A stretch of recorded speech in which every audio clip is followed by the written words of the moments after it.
A situação é gravíssima. A chamada minuta do golpe simplesmente não consta nos autos do processo, levantando sérias suspeitas sobre toda a narrativa construída até aqui. Essa revelação abala as bases do caso e coloca ainda mais dúvidas sobre as ações do judiciário. O Brasil está atento e o escândalo só cresce. Mas antes de começarmos, peço que você nos ajude se inscrevendo no canal e deixando o seu like. Isso fortalece o nosso trabalho. Porque eles tentam ter o alcance que você, por exemplo, tem, que outras pessoas que têm mostrado para a população através da internet as consequências legais do que está sendo feito. Na verdade, a internet ela é só um veículo. Tem gente que escreve um livro, tem gente que, como você, escreve vários, tem gente que vai para a internet, tem gente como eles que anda tentando dar entrevista na mídia aí vendida.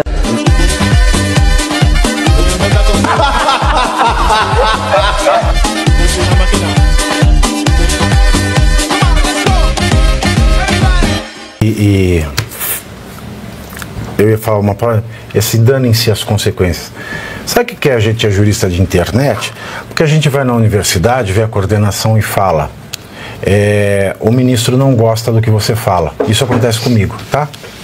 Então eu sou um jurista de universidade que tem que ouvir isso, o ministro não gosta do que você fala. Porque isso vem por debaixo dos panos.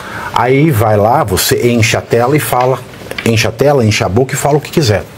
Porque eu estou revoltado de viver a minha vida desse jeito e vocês irem fazer troça. Vocês não podem fazer troça porque vocês só fazem troço. Mas, Pavinato, isso só demonstra a fragilidade deles moral, intelectual, como seres humanos.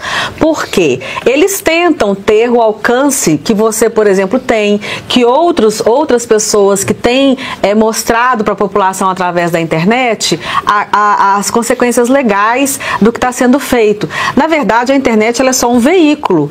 Tem gente que escreve um livro, tem gente que, como você, escreve vários, tem gente que vai para a internet, tem gente como eles que anda tentando dar entrevista na mídia aí vendida, né? Então, só que eles não conseguem ter o alcance. Então eles vêm menosprezar um trabalho que outros estão tendo sucesso. Porque a verdade é que na internet, é por isso que eles querem regulamentar a internet, eles estão perdendo o debate, porque está muito claro, o devido processo legal acabou, eles estão descumprindo todas as leis. Ana Paula, não é que eles estão perdendo debate, eles não debatem. Você veja o que o Sebastião Coelho fez. Ele vem com uma pergunta, ele não dá a resposta. E a população está vendo. Então eles não têm alcance, eles não conseguem fazer com que, apesar deles terem a força e conseguirem impor a vontade deles na força, eles não estão conseguindo passar a credibilidade em cima do que eles estão fazendo. A população toda está vendo, e muito por causa da internet, por isso a raiva deles com relação à internet. Com relação à minuta, eu queria dizer o seguinte, é porque não existe essa minuta, é por isso que ela não está nos autos. Houve um documento, que não é uma minuta de golpe, que estava circulando na internet, inclusive. Recentemente eu vi até o coronel Gerson Gomes falando em um dos seus vídeos nas redes sociais, que ele tinha esse documento, que esse assunto era debatido em vários momentos nas lives, nas mesas de debate, para ver se havia uma saída institucional. Uma saída institucional, de acordo com as regras da Constituição, que teria que ser ainda até votada pelo Congresso, não é uma minuta de golpe. E isso circulava nas redes sociais. O resto, aí a imprensa começou a criar a narrativa de uma minuta de golpe que não existe, que não foi assinada por ninguém, que era apenas a discussão de uma possível saída institucional que não tinha nem tempo hábil para ser feita.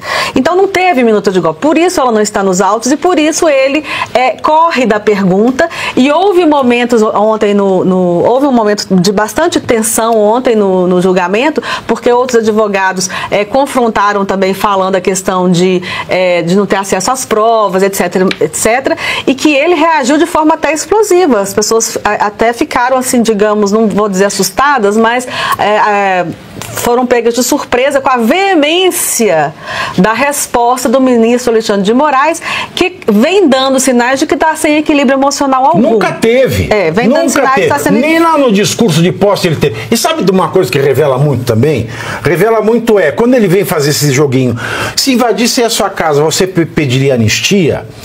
Vale lembrar que em 2017, salvo engano, o Flávio Dino, quando viu o MST arrebentando Brasília, invadindo tudo, ele disse, é o povo entrando na sua casa. Por que ele não está dizendo isso agora? E aí, o que mudou?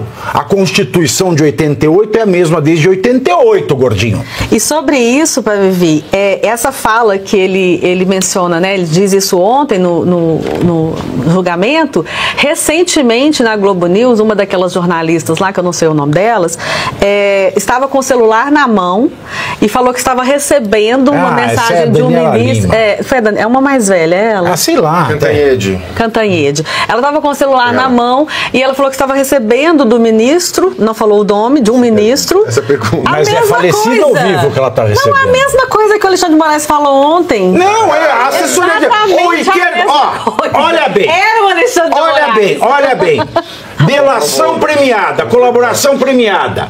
O que diz o parágrafo 9º do artigo 4º da Lei 12.850 de 2013, que só tem acesso aos autos o juiz, o Ministério Público e o delegado. Então a delação do Cid só tinha acesso aos autos, nem a defesa do Cid, porque a lei não exclui a defesa. Então só tem acesso o Moraes, o Gonete e o Andrei. Aí eu pergunto, quem é que estava vazando para a Globo News? O Moraes, o Gonê ou o André? Porque aí ele não abriu o inquérito para investigar. E tem outra, João, esse negócio aí, se invadissem a sua casa. Eu acho que a Praça dos Três Poderes, porque todo o poder emana do povo, é a casa do povo. Ou ele está tratando a Praça dos Três Poderes como a praça dele, porque de fato ele está demonstrando isso. Invadiram a Praça dos Poderes, e os poderes são todos meus, e o povo que se... Veja, Pavinato, respondendo objetivamente a pergunta do Alexandre de Moraes, se invadissem a sua casa, fizessem tudo isso, você seria a favor da anistia para essas pessoas? Sim, eu seria, porque se elas fossem condenadas, invadiram minha casa, quebraram meia dúzia de livros, defecaram na minha mesa, não agrediram ninguém, não, esfaquearam o livro falso. Livro falso da estante, rasgaram, fizeram tudo, aí falou, você seria a favor da anistia para elas? Sim, se já tivessem presas há 2 anos, o crime fosse esse, de dano, sim, seria, porque faria, não faz sentido. Falar na legislação não prevê nem essa pena, então seria que elas saiam lá, que lamento que cometeram o crime, que me indenizem e saiam, sim, seria a favor, porque a coisa do golpe, né, como você mencionou esse teatro, a população percebe o ridículo disso, porque você fica imaginando qual seria o posterior do golpe. O Bolsonaro se nomearia o Bolsonaro I do Brasil, faria uma estátua para ele, a coisa não faz sentido nenhum. E um crime impossível, sem armas, sem força policial, de exército, de nada. Sim, ele precisaria ter um plano mínimo para o posterior, né? Eu tomei o poder, agora eu sou o Bolsonaro I, meu sucessor é o Flávio Bolsonaro, depois, né, ele virar com que ele ia ser um imperador aqui no Brasil. Então eu só acho lamentável toda essa situação, mas você vê, o STF incorporou isso, como você disse, agora tem que ir até o fim. Tem que ir até o fim, dar traços de legalidade. Esses próprios debatezinhos que tiveram ali no julgamento é para isso, para depois o jurista papel higiênico, que é o oposto do jurista de internet, falar, teve até debate devido ao processo legal, os ministros foram questionados, para eles falarem isso. E caso a gente funde a associação dos juristas de internet, eu estou disposto a participar, eu também sou um jurista de internet, acho legal, e que bom, né? Tenho certeza que ela terá até mais membros, quem sabe, que a própria OAB. Professor Suano. Eu vou falar de uma maneira bem séria, tá? Eu tive o privilégio de ver o professor Oliveiros fechando o jornal Estado de São Paulo, fazendo o que deveria sair no dia seguinte. Eu tive o privilégio também de ver o Milton Cardoso chegando meia hora antes da rádio, e ele fazia um editorial em que ele lia depois. Por qual razão eu estou falando isso? Eu não tenho necessidade de bajular ninguém, muito pelo contrário, não bajulo ninguém. Quando eu tenho que dar porrada, eu dou porrada mesmo, quando eu gosto, ponto final. Mas por que eu estou falando isso? Porque a introdução que você fez, a exposição lógica e clara que você fez aqui no início, você deveria transformar isso num texto, e esse texto ele vai ser muito bem lido historicamente, tá? Eu trabalhei com arquivos, E por isso posso dizer, a importância do que você esclareceu aqui, como várias outras vezes, ela é gigantesca, tá? E por isso, transforme isso num texto. Só o que você falou aqui, porque isso já tem um peso histórico, tá? Eu vou começar falando, foi muito legal você ter falado do Kafka. Realmente, o que está acontecendo juridicamente é o processo do Kafka.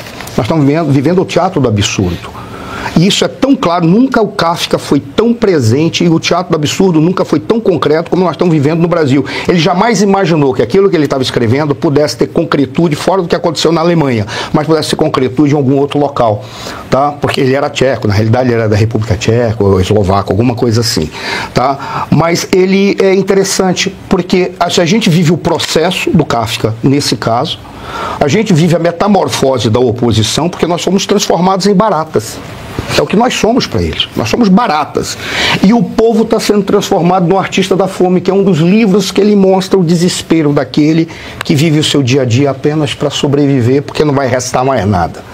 Então, quando você trouxe o Kafka para mim, foi maravilhoso, porque ele configura a nossa realidade. E a realidade é tão concreta que a gente vê o vexame que foi diante de um juiz de verdade, o comportamento de um falso juiz, porque para mim aquilo não é comportamento que se possa ter. Ele não se comportou nem como um promotor, ele se comportou como um mal educado, que enquanto o desembargador, eu sempre vou chamá-lo de desembargador, porque ele conquistou esse título, tanto quanto ele conquistou o título de advogado. Enquanto ele estava perguntando, ele foi interrompido para dizer, virá. Virá quando? Você estava diante de um juiz que estava simplesmente dizendo não tem nenhum processo legal, isso aqui não tem jurisdição, nós não temos Estado, nem Estado de Direito nós temos, porque o Estado de exceção já deixou de existir, você configurou de uma maneira espetacular. Estado de miséria. É o Estado de miséria. Aí você configurou de uma maneira maravilhosa quando você conseguiu, isso vai ser lembrado também historicamente, eu quero ter a oportunidade de escrever um livro sobre isso, do que você falou, colocando como um fascismo acadêmico, que é o que eles estão fazendo. É exatamente o que Salazar fez. Você conseguiu configurar, praticamente que o Sebastião Coelho, o desembargador, desculpa, eu sempre vou lhe chamar assim, só que o Salazar era intelectual. E a gente tem que fazer justiça ao Salazar. Baixíssimo. Que foi fascista, amigo de Hitler, ele tem que fazer justiça a ele, porque o nível dele era alto perto disso aqui. O nível desses é muito baixo. Muito baixo. Eles estão transformando-se na era da mediocridade. É curioso que quando o Caivano também trouxe disso, o objetivo de uma anistia é apaziguar. Só que eles não podem apaziguar. Se nós vivemos um fascismo acadêmico, interpretado por eles não podem apaziguar, porque o fascismo, ele se constrói na mobilização constante da massa em perseguição ao inimigo comum. O inimigo comum são os opositores, configurado numa figura Bolsonaro. Basta ver o vexame que é tentarem colocar o Bolsonaro numa situação de ridículo, como eles estão fazendo nesse momento. Precisa ter, então eles não podem apaziguar, eles podem utilizar um instrumento político, que é o indulto, para tentar fazer de conta que um indivíduo que foi descondenado e é alguém que não se pode ter confiança nenhuma, se torne presidente, para que ele possa concorrer aos maiores benefícios da história, porque ele simplesmente deu indulto para indivíduos que são em infantaria, segundo aquela senhora. Primeiro, eles não podem apaziguar. O fascismo não pode ter apaziguação. Por qual? Apaziguação ou apaziguamento? Agora, apaziguamento. Não teve o apaziguamento. Não pode ter, porque eles precisam ter um inimigo comum para manter a sociedade mobilizada. Esse é o primeiro ponto. Como aqueles indivíduos marxistas, eles não podem apaziguar, porque o processo de finalização de paz só pode dar quando não tiver mais classe social. Isso é no fim da história. Até lá, todos os instrumentos são válidos. Aí tem os marxistas como o Dino. E o sistema não pode apaziguar, porque se o sistema, e aí isso é todo esse conjunto de cupins que tomaram conta do Estado brasileiro e descobriram que nós não abolimos a escravatura por uma razão simples, porque eles precisam de escravos, que é o povo, para eles viverem nos seus bilhões, passando finais de semana com 170. Dá para passar um final de semana 179 bilhões? Dá para passar um final de semana, porque isso é o natural para eles. Porque pelo mérito, eles jamais conseguiriam ir no Paride. Jamais conseguiriam, porque eles não teriam recursos para pagar, mesmo que eu particularmente sou do estilo que gosta de entrar em restaurante para encher o bucho e não para fazer degustação. Eu gosto de encher o bucho, ponto, porque eu sou assim. Mas veja, eles não teriam jamais pelo mérito essa capacidade. Então eles precisam ter esse conjunto de escravos e o sistema precisa ter esses escravos. Exemplo dos escravos, aqueles indivíduos que saíram na pandemia lá da periferia para garantir a porcaria da comida da elite, porque eles não queriam ouvir o que o Bolsonaro estava falando, que era simplesmente vamos atrás da vacina, mas vamos atrás da cura por intermédio do remédio. E quem deve buscar a cura são os médicos, são que eles é que sabem fazer a ciência médica. Não é juiz, não é isso, não é aquilo, não é a porcaria de um biólogo de internet. E era o que o Bolsonaro falava, mas não. Vamos fechar todo mundo, destruir a economia, que a gente vê depois, e fazer com que os escravos sirvam a uma determinada elite, porque era o que interessava para eles. E para isso, e eu já encerro, é assustador quando você falou mais Brasil, menos Brasília, que era o sonho do Bolsonaro, o que esses senhores fizeram.